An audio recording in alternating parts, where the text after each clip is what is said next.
عمران خان څنګه د افغانستان پلوي وکړه؟ پاکستان یې څنګه بدنام کړ؟ که تاسو هم غواړئ په پوره جزئیاتو پوه شئ، ویډیو تر اخره وګورئ او زموږ چینل هم سبسکرایب کړئ. عمران خان د افغانستان په اړه د پاکستان پر دریځ نیوکې کړي.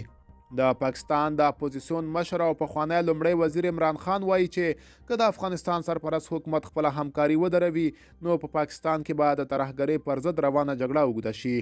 هغه پاکستان د حکومت پر ځینو چارواکو او وزیرانو نیوکې کړي چې د افغانستان پر سرپرست حکومت بې ځایه نیوکې کوي.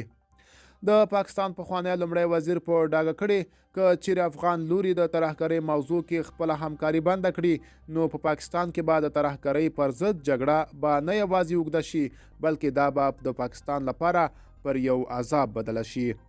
هغه وایي که چیرې پاکستان له افغانستان سره اړیکې خرابې کړي او د امریکا لاسوهنې ومنلې نو په پاکستان کې به یوه نه ختمېدونکې ترهګري پیل شي.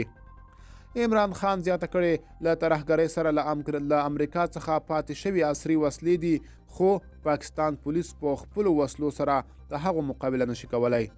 د پاکستان د اپوزیسیون د مشر او د تحریک انصاف ګوند د پاکستان پر کورنیو چارو وزیر رانا ثناء الله خان سخت نیوکې وکړې چې ګوند یې د ترهګرۍ پر ضد به د افغانستان خاوره کې عملیات کوي.